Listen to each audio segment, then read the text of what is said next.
Oremos antes de iniciar. Padre, en el nombre de tu Hijo amado Jesús, te damos gracias y te pedimos que tu Espíritu Santo sea quien nos instruya y nos enseñe, nos bendiga en esta hora con esta lección acerca de la promesa del Padre para todos y cada uno de nosotros los que hemos creído. Señor, gracias una vez más. En tus manos estamos. Amén y amén. La promesa del Padre. Lucas capítulo 24, versículo 49. Dice: he aquí, yo enviaré la promesa de mi Padre. Jesús hablando a sus discípulos, pero también agregó y les dijo: pero quedaos aquí en la ciudad de Jerusalén hasta que seáis investidos del poder de lo alto. El dogma acerca de la promesa del Padre, el bautismo del Espíritu Santo, trajo consigo dos grandes grupos: la iglesia tradicional y la iglesia pentecostal. Bienvenidos a una nueva misión infantil. El día de hoy quiero invitarte a que no te despegues de esta pantalla, ya que estaremos hablando sobre un tema muy interesante.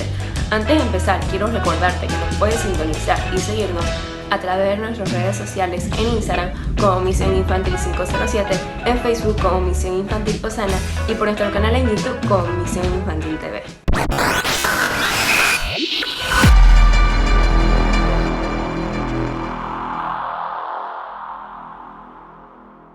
El Nuevo Testamento hace patentes tres bautismos a saber. Número 1, el bautismo en agua. Número 2, el bautismo en el cuerpo. Primera de Corintios 12:13 dice: porque por un solo espíritu fuimos todos bautizados en un cuerpo, sean judíos o griegos, sean esclavos o libres, y a todos se nos dio a beber de un mismo espíritu. El convertido es sumergido en la Iglesia Universal de Cristo. El Espíritu viene a morar por él. Número 3. El bautismo con el Espíritu Santo. La promesa del Padre, nuestro tema. La promesa del Padre. El Espíritu Santo descendía selectivamente sobre los siervos de Dios, pero no se quedaba morando en ellos. El profeta Joel predijo que el Espíritu Santo sería derramado sobre toda la gente. Profecía cumplida el día de Pentecostés. La promesa del Padre en el Nuevo Testamento. Hechos capítulo 2, versículo 33 dice: así pues, exaltado por la diestra del Padre, y habiendo recibido la promesa del Padre, el Espíritu Santo ha derramado sobre vosotros esto que oís y que veis. El bautismo del Espíritu Santo evidencia la glorificación de Cristo y la exaltación a la diestra de Dios Padre, y es para todo creyente. Este bautismo es administrado por Jesús a través de su Espíritu Santo, y aquel que lo recibe es consciente de que está atravesando por una experiencia sobrenatural espiritual. El bautismo del Espíritu Santo es la experiencia subsiguiente a la salvación, y todo aquel que atraviesa por ella está consciente también de que está siendo transformado de manera integral por el Espíritu Santo, el único que puede transformar y cambiar la vida completamente del hombre. Ahora voy a enviarles lo que ha prometido mi Padre. Pero ustedes quédense en la ciudad hasta que sean revestidos del poder de lo alto. En Juan capítulo 20, versículo 22, ellos recibieron al Espíritu Santo tal como ocurre en la conversación.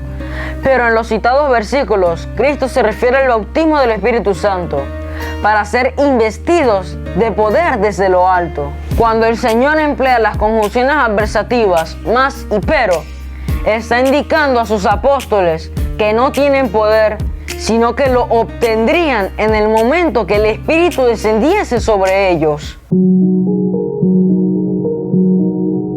El testimonio de los apóstoles en Hechos capítulo 2, versículo 4. Los apóstoles comprendieron que Cristo les estaba ofreciendo un poder que ellos no poseían, así que obedecieron y se mantuvieron unánimes juntos en Jerusalén, aguardando la promesa. La promesa del Padre no se circunscribirá a los judíos ni en la era apostólica.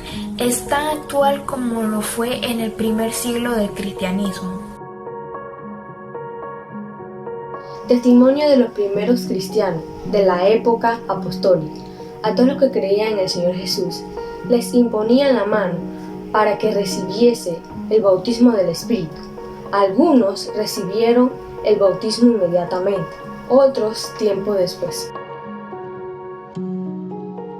Para recibir el bautismo del Espíritu Santo, permítame hacerle 4 sugerencias. Número 1, petición. Lucas capítulo 11, versículo 13 dice: pues si vosotros, siendo malos, sabéis dar buenas dádivas a vuestros hijos, cuánto más vuestro Padre Celestial dará el Espíritu Santo a quienes se los pidan. Pídale al Señor ser bautizado en el Espíritu Santo. Anhélelo en su corazón y pídalo. Número 2, confesión. Primera de Juan, capítulo 1, versículo 9 dice: si confesamos nuestros pecados, Él es fiel y justo para perdonar nuestros pecados y limpiarnos de toda maldad. Pues los pecados no confesados son impedimentos u oposiciones para recibir el Espíritu Santo. Confesemos nuestro pecado y Dios derramará si lo pedimos. Número 3, obediencia. Romanos capítulo 6, versículo 17 dice: pero gracias a Dios que aunque erais esclavo del pecado, habéis obedecido de corazón a aquella forma de doctrina a la cual fuisteis entregados. Esto indica que nosotros debemos de someternos a la voluntad de Dios de manera espontánea y dejar la rebeldía para entrar en su obediencia. Así entonces podemos recibir el bautismo del Espíritu Santo estando en obediencia. Y número 4, fe. Primera de Juan, capítulo 5, versículos 14 y 15 dicen: y esta es la confianza que tenemos en Él, que si pedimos alguna cosa conforme a su voluntad, Él nos oye. Y si sabemos que Él nos oye, entonces tenemos las peticiones que le hemos hecho. Esto nos indica que es la voluntad del Espíritu Santo y de nuestro Dios ser bautizados en el Espíritu Santo de Dios. Por lo tanto, si lo pedimos, Él derramará su amor y su Espíritu sobre nosotros. Todo creyente tiene la necesidad de ser bautizados por el Espíritu Santo. Poder viene de la palabra griega dunamis, que significa dinamita, y no es más que el poder o la capacidad que recibe todo creyente al ser bautizado con el Espíritu Santo. Así lo dijo en el libro de los Hechos, capítulo 1, versículo 8: pero recibiréis poder cuando haya venido sobre vosotros el Espíritu Santo. Sin este poder, sin esta capacidad, no podemos llevar a cabo la obra maravillosa de Dios, por más difícil que sea, y que no podemos realizarlo por otros. Efesios capítulo 2 versículo 10 dice: porque somos hechura suya, creados en Cristo Jesús para buenas obras, las cuales Dios preparó de antemano para que anduviésemos en ella. Pero, ¿qué impide que seamos bautizados por el Espíritu Santo? Lo único que impide es una vida pecaminosa.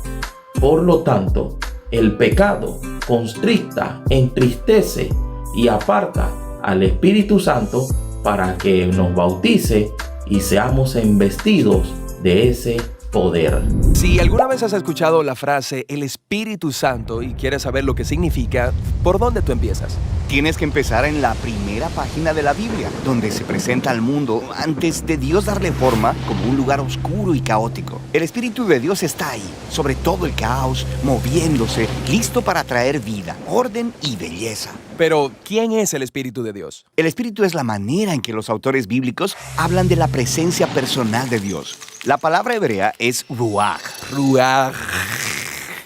Tienes que carraspear al final. Entonces, ¿qué es? Ruach puede referirse a diferentes cosas, pero lo que todas tienen en común es energía. Energía. ¿Cómo es eso? Hay una energía invisible que hace que las nubes se muevan o que se mezan las ramas de los árboles. Sí, el viento. En hebreo, eso es ruach. Ahora respira profundamente. ¿Sientes eso dentro de ti? Sí, el aire. Específicamente, la energía. La vitalidad en tu cuerpo que obtienes de respirar profundamente. Eso también es ruach. Esta es la misma palabra que se utiliza en la Biblia para describir la presencia personal de Dios. Así como el viento y el aliento son invisibles, el Espíritu de Dios es invisible.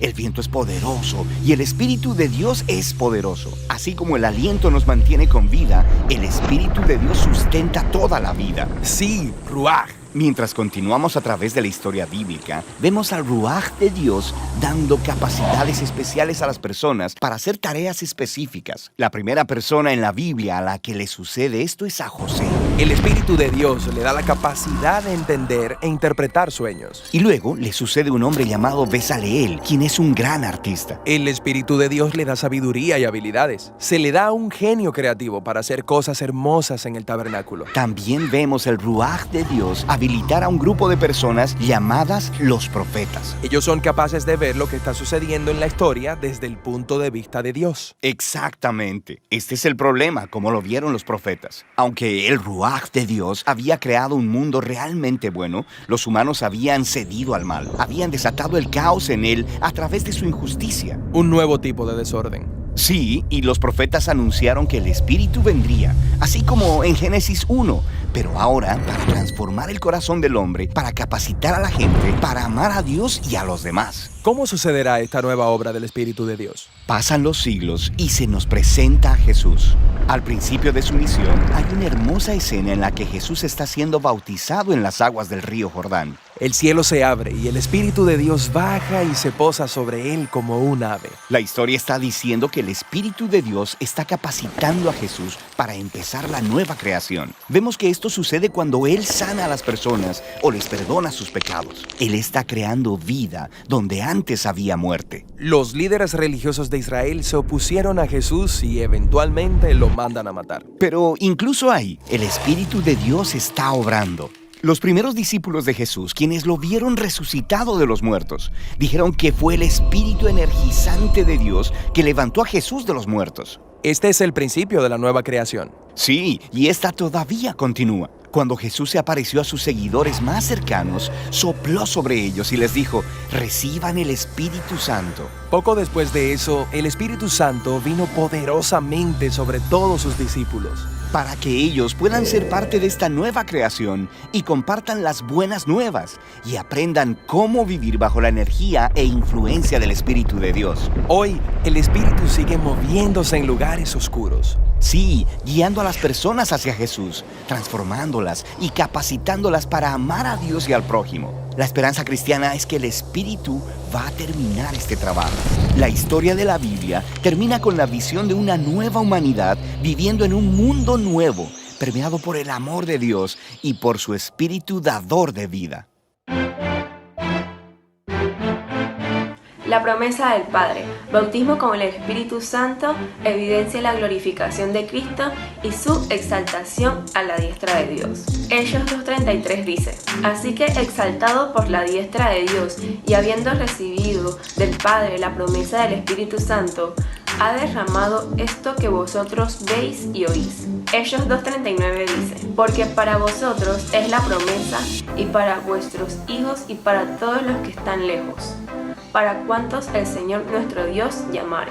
Es administrado por Jesús a través del Espíritu Santo. Señor, en el nombre poderoso de Cristo Jesús, gracias, Señor, porque hemos aprendido que tú diste la promesa a Dios, pero la cumpliste a través de tu Hijo Jesucristo y nos has investido de esa autoridad, de ese poder, de esa capacidad para poder ser idóneo en la obra que tú nos has encomendado. Señor, gracias, porque tu Espíritu Santo mora sobre nosotros y nos guía a lograr el propósito tuyo y andar en tu perfecta voluntad, porque transforma la vida de todo creyente. En el nombre de Jesús, amén y amén.